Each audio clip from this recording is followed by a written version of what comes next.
After 8 years of mighty success in sales and marketing with their most recently heralded pseudo-handheld console, Nintendo has most recently developed the Switch 2. With a flurry of uncertainty in the video game market, pre-order speculation, and overall trepidation in the chaos of the global stock markets, among many other factors, plenty of consumers were anticipating blowbacks, delays, and price bumps not only to the Switch itself, but its games and accessories. Mario Kart World pricing out at $79.99, while the Switch 2 had separate models available for pre-order, one with a digital copy of the game and one as a base model, meant that those interested in purchasing a model had to ponder for this one. So what did I purchase? I'm Nintendo, and this is my experience in pre-ordering the Switch 2. Before I started this video, I just wanted to quickly say welcome to my new channel. For those who might be wondering, I am otherwise known as DomofX. I have a channel that focuses on comics release dates, information on pop culture, and news centered around that whole entire comic sphere.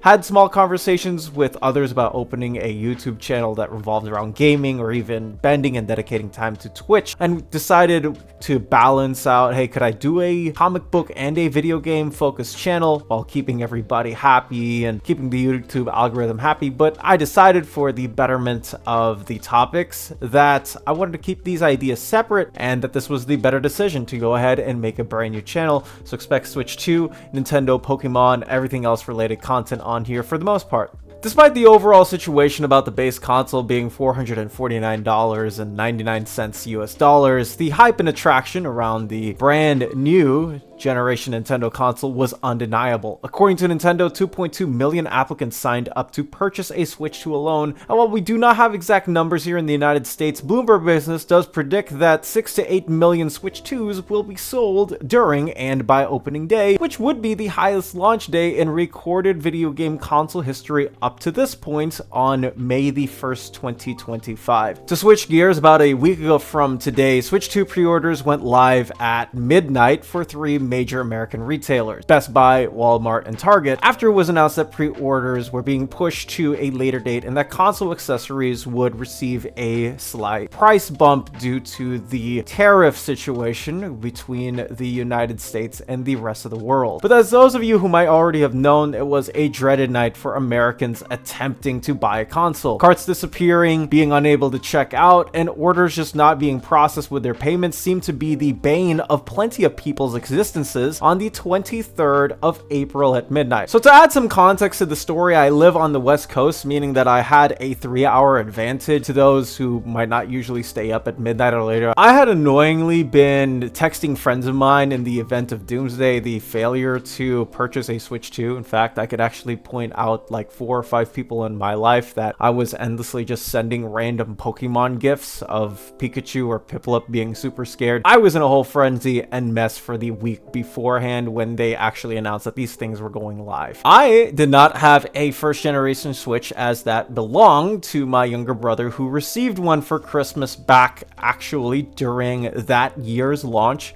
for the Switch. So I did not have one, but I have been a Nintendo kid for most of, if not all of my life. The first console that I ever got was a DS Lite given to me by my mom, because Nintendo DS Lite that she bought was accidentally dropped by me. So it felt weird getting a thing back in return, but I'm really happy for awesome parents that love me. So I saw myself not only playing so many games on the DS Lite, but I eventually ended up getting a Wii and also with 3DS before I made the jump to do gaming exclusively on an Xbox One and a PS4. I felt really bad that all of my friends were in their console bidding wars for the Xbox 360 or PS3 because I was a spoiled brat. I had both. I played on my Wii more often than not, and it always felt weird going into conversations where people were asking, which of these two consoles do you prefer? And I just simply had to tell them I was not a bigger fan of either of the two, despite having both of those consoles. I was still playing Mario Kart Wii when both of those consoles were in the peak of their powers. So as I got my PS4 and PS5, I temporarily quit Mario to sort of show my high school buddies that I had grown up from kid games that I played, and that was such a big regret as the years moved on. And I just realized how much Zelda, Kirby, Pikmin engineered my life, and it felt weird going back to it right up until the pandemic happened, and I realized it was time to get back into the things of Nintendo. I was not going to miss around another generation celebration of memories that I felt like I could have fostered up had I been more open to spending more time with family or spending more time with my conscience that was clearly longing for fulfillment in ways that the PS4 and PS5 did not offer me. I called up a close buddy of mine so that we could stake out and attempt to get one with the handed links that people gave out to me in the event of this specific year. We had been refreshing those loads for ages, and after jumping into another larger call with that same friend of mine, we were all running in circles trying to get one. Now, my experiences, for again those wondering, Target, Best Buy, Walmart, you could get one from those three at midnight in Eastern Central on that specific Thursday, the 23rd. Target, we're going to reference everything from the Pacific time frame because I cannot handle the 3-hour differences, but it was weird because Target immediately had them at 9 p.m. Pacific Standard Time, but those trying to order it were faced with removals in their cart, which included me. Target's website would not load for me on any browser apart from Microsoft Edge, so I had to use Microsoft Edge just to even get a shot at getting a Target buy-in. This did not, for whatever reason, apply to all of my other friends who were also trying to get in. It's just that they had their carts completely remove the item. Nonetheless, Target's pages began loading on Firefox and Chrome right around 10 minutes after the fact, but I was unable to get past the payment stage. I put the order in the cart. I went to the cart. It kept saying there is an error, there is an error, there is an error, until I think the 15th time booted me right off the map. Unsuccessful for Target. Walmart had a queue for people trying to get in line with both a virtual line and a prove you are a human button,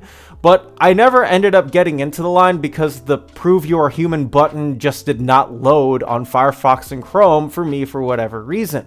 That being said, we'll get to Walmart back in a minute. Now, I also had a friend who staked out on Best Buy's website that told me because he... Unfortunately, they did not put up their Switch 2s until 30 minutes more or so into the pre-order session. Their headquarters are Central Standard Time, which would have made more sense considering that they are Best Buy and that is where they do operate. Then they placed you in a queue where you had to wait for your turn in. As soon as my buddy, that same buddy who told me Best Buy launched up, I placed myself in that queue line, both on the app and both on the website. But Best Buy queues are very infamous for not being completely straightforward when your turn to buy anything would be. This was a problem that they encountered with the PS5 and the PS5 Pro before they became readily available, at least from what I remember trying to get either of those two. I stayed in the queue for the duration of the night and I never ended up getting one, but a friend of mine who got into the queue 15 minutes after I got into the queue managed to purchase a Switch 2 bundle 5 minutes in. Infuriating for me. Very happy for my friend though. A group of 5 people in my voice chat were actually able to end up getting Switches. Now, remember when I mentioned Walmart and how that prove you're human button suddenly wasn't working for me? Well, guess what? They actually removed that button and also the line for the regular Switch too. No cart added along with this, no digital bundle, no whatever, just the base model. I was able to get one at 9:56 Pacific Standard Time, all of the walls being broken. I was able to get one in the snap of a finger. Autofill for the win. Thank you, Firefox. And on top of that, no cancellation for me yet. I know that those have been a super big thing with a lot of people recently, with Target and Walmart canceling pre-orders, but my order has not been canceled and it's due to ship out on the 4th of June. At least that's what the app tells me, or 6th of June. Very happy that I was able to get one and still able to roll out with one to this day. Now, unfortunately, this was just the base model. I really wanted the Mario Kart World bundle because saving $50 is a pretty nice proposition to both my ears and also my poor wallet that's been crushed for the last couple of hours. So look at me, I really want a full-on bundle. Now, I had one more shot and an opportunity at getting a Switch 2 bundle, and that was going through a pre-order at my local GameStop because I had gone in the week before to my local GameStop and asked how pre-orders would work, and they said if you line up, you would be able to get one, or hopefully anyways, depending on how much they allocate. So I told myself that is what I'm going to gun for. I am going to try to get a bundle over at GameStop the next morning. So yes, I went to sleep, said, please let this happen. For those who are listening, I'm also a current college student. I just finished all of my homework the night before and also all the homework ahead of time so that I wouldn't have to worry about it coming home, just in case the flurries of the experience interfered with my schoolwork. Anyways, back to the story. I wish I had footage of the event, but I was able to head out really early in the morning. And I also want to give a quick shout out to two different friends. First of the friends being called Gary. I told Gary that morning I was hungry. He was actually very generous to give me some moolah to pay for breakfast and lunch that day. So big shout out to my friend Gary for getting me food. I bought myself a Chick-fil-A biscuit for breakfast and headed over to my local GameStop at 7:30 in the morning, roughly the next day. Both of those restaurants and establishments being 5 minutes away from my house of a drive, give and take. So to my surprise, the line wasn't actually that long. It staked around from the front of the building and onto the dumpsters behind another restaurant right next to it and onto the sidewalk. I'll probably put a small picture of it up. That's what the line and plot looked like of where I was on that specific day. Now, the timeline of this is that orders for the GameStop pre-order set for the Switch 2 would go up at 8 a.m. Although I heard that people were able to get theirs a little bit earlier because of the app. If you had the app for GameStop, you were able to get one early. So kudos to all of you who were able to successfully get it. My GameStop, however, was going to open at 11 a.m. So it's a big 3-hour difference between, hey, we're here and hey, we're there. So that meant 3 hours of standing around, and it's an experience that my parents had when they bought consoles for me in the past as a kid. Now, I never had that experience because I purchased all of my consoles on the internet very much long after the fact of release day. So this is my actual first time hopping in line for something like this. It was completely brand new to me. Eavesdropping on the conversations of people in front of me, I actually found out that some people in line were there since 11 p.m. on the night beforehand. However, there wasn't any tents, there were no campouts, just people sitting in their chairs on their Nintendo Switches. Like, I actually respect the hustle. Another friend of mine, we'll call him Ash, called me that morning to see how I was doing. We had lunch back on Tuesday, and he told me that he was free to eat lunch and experiment with his brand new camera that he bought for his new small business that he's trying to prop up. And wouldn't you know it, just under 1.5 hours before the store opened, he treated me to a surprise and waited in line with me despite not wanting a Switch 2. So believe me, when the other people in line, the cashiers who were working that day, were completely shocked to hear that he was not interested in getting a Switch 2 and just wanted to hang out with me, which made the morning a whole lot better. You've probably heard about it, but most GameStops that people had talked about, theirs handed out 2-page pamphlets for all the Switch 2 bundles that the corporation was giving out with all the games and accessories. They're probably upside down, but these were the pages that we got in at the GameStop that gave us all the information beforehand on what was going to be able to pre-order and what you could get, etc. Like I said earlier, you had two options for the Switch 2. We had the $449 model for just the Switch without any games, and then you have the one for $50 more at $499 with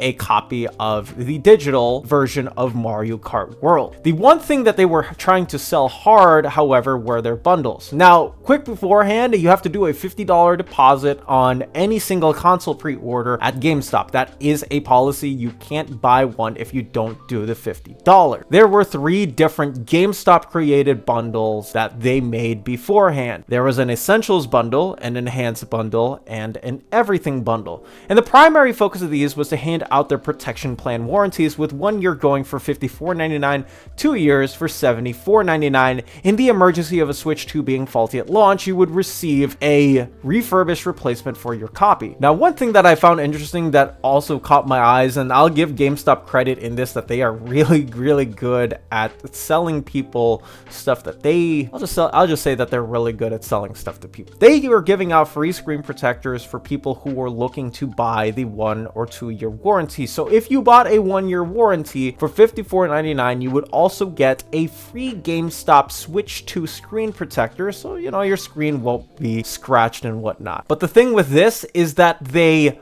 purposefully put the deposits in on the right side and had your eyes latched on that instead of the actual price of whatever was included in that bundle. So for example, if you can see here on the screen, they put in on the left hand side, hey, we're selling these things for what the full price is, but the minimum deposit was just going to be that $5. They also put in small font the same font that they used for the deposits and also show the prices, they put down how much these bundles were going to cost you on top of everything else they were planning on purchasing that day. In reality, these bundles don't really save you any money. It's just another way for GameStop to get you to buy their things. I understand, but at the same time, it's kind of scammy. Let me know in the comment section if they were able to sell you one down below. Note, if you guys did get completely swooped in by a GameStop cashier or manager or whoever might have told you, hey, if you put this deposit down for this warranty, maybe say it's $5, and you don't want that warranty, they will be able to transfer that $5 deposit onto whatever you are paying for that console, if you put down the whole $550 for it or not. I have no idea if any of that made sense, but just know that you are not beholden to whatever you pre-ordered. You can put it to something else later for you. Yet as I mold my options, my friends and I also noticed that the line had grown incredibly long, and I also found it interesting, however, that the cashiers who worked that day also were counting the people in line from back to the front and not from front to back, and they didn't tell anybody to get out of line, which told me probably got a good handful of Switch 2s that are going to be at this location. They never disclosed how many Switch 2s that they were getting. I even went on the front of the store to see how many they had, and they didn't have a paper, which told me probably gonna get a lot of Switches today, because yeah, I saw nobody leaving the line or anybody going back to the parking lot. When they reached me and my friend who were both in line, they were well into the 140s. Again, they are going from back to front. As 11 a.m. rolled around, my friend and I waited for our spot in line. They were offering only 4 people in the store at a time for faster process, so it would be there were 2 cashiers. You were talking to one or the other. One was handling the trade-ins. Let's say you wanted to do a trade-in for a console. The other one was just like, you just want to buy the Switch 2. This is what we're going to be doing. I also found it funny because there were a lot of phone calls that day, and they had to decline a lot of phone calls that day. Just told them, hey, we are on Switch 2 pre-order day. Please call again later. I believe that it was $175 of a trade-in if you brought in your OLED model, $150 for the regular Switch, and then $100 for the Lite. I could get those numbers wrong. Please let me know in the comments section if I was indeed. I also want to give a quick shout out to my boss at work who advanced me $90 in cash that previous night before I went to GameStop and wished me a good luck to be able to purchase a copy of Mario Kart World, which I actually thought was really cool of him. So big thank you to my boss. And once you know it, I was able to put it down $50 for the regular system and also $10 combined for both Donkey Kong Bonanza and also Mario Kart World. I haven't played a Donkey Kong game since Country Returns on the Wii, so I hope that this new one is going to be as fun as my old experiences as like a 7-8-year-old. It's been crazy. Overall, it was a super fun day. I had a lot of fun with my friend. I got to hang out with him, chat with him, not only him too, but also with a lot of other people in line. Found out that 2 people in front of me were journalists, majors, and we had some really interesting conversations about the world at hand and also gaming at hand and his experiences in the field. It also led me down a big memory lane with a lot of games that I played on the Wii, like Ocarina of Time, Mario Galaxy, which still remains one of my 2 favorite Mario games to this day, Paper Mario, Mario Kart Wii, obviously, the Super Mario on the Wii, or at least that version of it. Man, there were just so many good memories that I had that day. And honestly, if I were to do something like that in line again, say whenever the Switch 3 or whatever Nintendo decides to make the next time, I can't wait, because I think GameStop handled all of this crazy world situation really well. And if you were able to actually go out and get yourself a copy, big kudos to you, because those were definitely not fun times for anybody that I was looking up on Twitter about an hour or so before my friend arrived to come hang out with me. So I completely empathize with you on that front. Now, did you manage to get a console? Let me know in the comment section below if you're planning on getting a Switch 2, and if not, why? Let me know down as well. I was able to get 2. I don't know what I'm going to do with the second one yet. Maybe have a little bit of an idea, at least for the onward parts. No, I'm not going to sell it for more money, because I think that's really scummy. There are a lot of people I know who want one, and hopefully I'll be able to give one of my friends one that might have not have been able to fall in line, both online or in person. Let me know down in the comments section below. I'm planning on doing a lot more reaction videos here on top of starting up a gaming unboxing video on demand section once the system actually comes out on the 5th of June. I have so many things lined up in store for you guys. Join me on this journey by not only just liking the video to help my algorithm up, and if you enjoyed it, also hit that subscribe button, and please turn on notifications so that you know every single new video that I release. But that's it. For me, I am Nintendom. I hope you have a great one, and please stay safe, guys.